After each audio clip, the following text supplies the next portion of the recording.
आप सभी का स्वागत है।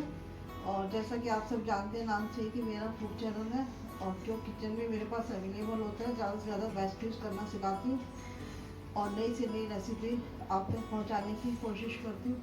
और चलिए देखते हैं किचन में आज हम क्या बनाते हैं और मेरे साथ बने रहिएगा। फ्रेंड्स, आज मैं बताने जा रही हूँ आपको, ये लेफ़्ट ओवर चाशनी है मेरी। इसमें मेरी कुछ चीनी की चाशनी है और कुछ ये थोड़ा सा गुड़ वाली चाशनी है। तो हम क्या करेंगे, इसमें केवल उतना ही आटा लेंगे जितना इसमें डल जाए, क्योंकि ऑलरेडी मीठा है।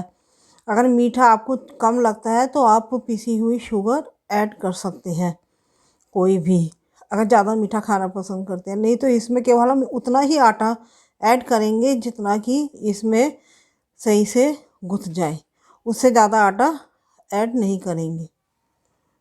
और यहाँ पे घी लिया है, कुछ घी डालेंगे हम देसी, ये मेरे घर का बना हुआ घी है। और यहाँ मैंने नारियल का बुरादा लिया है फ्लेवर के लिए।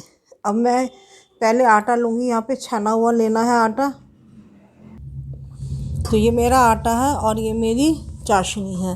तो इसमें मैं नारियल का बुरादा डाल लूँगी पहले, और इसमें 2 चम्मच मेरा देसी घी डल जाएगा, क्योंकि जो चाशनी है उसमें भी घी का असर रहता है। और बहुत ज़्यादा घी भी नहीं डालना है और बहुत ज़्यादा कम भी नहीं डालना है। अब इतना ही आटा मैं इसमें ऐड करूँगी जितना मुझे ज़रूरत है, और इसको हम मिक्स कर लेंगे अच्छे से। और थोड़ा थोड़ा आटा हम डालते जाएंगे इसमें और इसमें ऐड करते जाएंगे। और एक टाइट डो हमें रेडी करना है।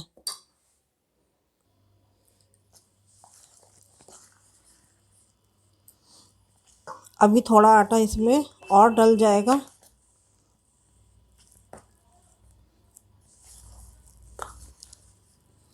थोड़ा सा आटा हम और डालेंगे। अगर आपको लगता है कि आप ज़्यादा मीठा खाते हैं तो इसमें चीनी को पीस करके इसमें और ऐड कर सकते हैं। और नहीं तो जो चाशनी है उतना ही मीठा खाना चाहिए, ज़्यादा खाना नहीं चाहिए, नुकसान देता है। ये मैंने इसको इस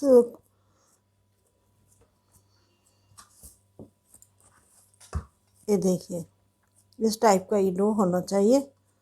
और थोड़ा सा घी हम इसमें ऊपर से भी लगा देंगे अच्छे से,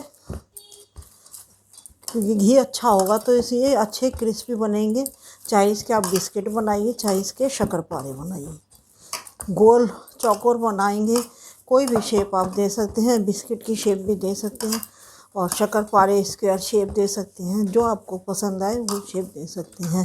लेकिन इसमें घी डालना ज़रूरी है और क्रिस्पी बनाने के लिए। इसमें आप ड्राई फ्रूट्स भी डाल सकते हैं, ऊपर से भी लगा सकते हैं ड्राई फ्रूट्स। अब इसको मोटा पतला बेल कर, हम बेलन से भी बेल सकते हैं और इसको हाथ से भी फैला सकते हैं। जितनी आप इसकी बिस्किट के बराबर की मोटाई रख सकते हैं। और इसको हम चाहे गोल आप कटिंग कर लीजिए, चाहे आप स्क्वायर कटिंग कर लीजिए। मैं इसकी लंबाई में स्क्वायर कटिंग करूँगी। और मैंने ये स्क्वायर कटिंग कर ली है और इसको हम अब फ्राई कर लेंगे। और जो कलर आपको चाहिए, और डार्क ब्राउन, लाइट ब्राउन, उस कलर का आप फ्राई करेंगे। चलिए गैस की तरफ ये मैंने फ्राई कर लिए। और जब कढ़ाई में से निकाले जाते हैं थोड़ा सॉफ्ट होते हैं, लेकिन बाद में ये क्रिस्पी हो जाते हैं और क्रंची हो जाते हैं और टेस्टी बनते हैं। इस रेसिपी को ट्राई कीजिएगा, कोई भी चीज़ वेस्ट ना जाए। और ये लेकिन गरम जब होते हैं तो ये थोड़ा सा सॉफ्ट लगते हैं।